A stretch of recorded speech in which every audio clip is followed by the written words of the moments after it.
নাও ধরো, fly two মালদ্বীপ after 2 days। Ticket কেটে ফেলেছো? Business class? আমার কাছে সেকেন্ড ক্লাস বলতে কিচ্ছু নেই। ঢাকাই চলচ্চিত্রের অন্যতম জনপ্রিয় তারকা দম্পতি ওমর সানি ও মৌসুমী পর্দার রসায়ন ছাড়িয়ে বাস্তব জীবনেও দীর্ঘ ৩ দশকের বেশি সময় ধরে একসঙ্গে পথ চলা তাদের সম্পর্কের নানা চড়াই উতরাই পেরিয়ে আজও তারা রয়েছেন ভালোবাসা আর আস্থার বন্ধনে। ৪৫ বছর ধরে কোটি মানুষের আস্থায় পাইপের বস আরএফএল পাইপ। বিবাহ বার্ষিকীর দিনে ফেসবুকে একটি ছবি পোস্ট করে স্ত্রী মৌসুমীকে শুভেচ্ছা জানান ওমর সানি।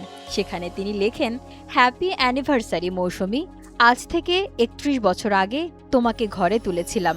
আলহামদুলিল্লাহ, তোমার আমার ঘর আলোকিত করে এসেছে ফারদিন এবং ফাইজা।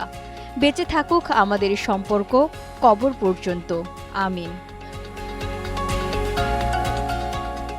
তাদের ভালোবাসার গল্পের শুরু ৯০-এর দশকে। ১৯৯২ সালে প্রথম দেখা হয় ওমর সানি ও মৌসুমীর।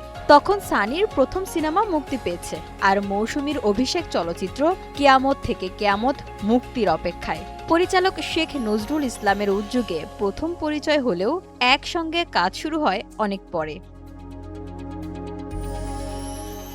১৯৯৩ সালে দোলা সিনেমার মাধ্যমে প্রথমবারের মতো পর্দায় জুটি বাঁধেন তারা। শুটিংয়ের সময় কিছু মনোমালিন্য হলেও সেখান থেকেই জন্ম নেয় ভালো লাগা। সেই ভালো লাগা ধীরে ধীরে রূপ নেয় গভীর ভালোবাসায়। এরপর বিয়ে, সংসার এবং দীর্ঘ ৩১ বছরের এক সফল দাম্পত্য জীবন। আজ তাদের সংসার আলোকিত করেছেন ছেলে ফারদিন ও মেয়ে ফাইজা।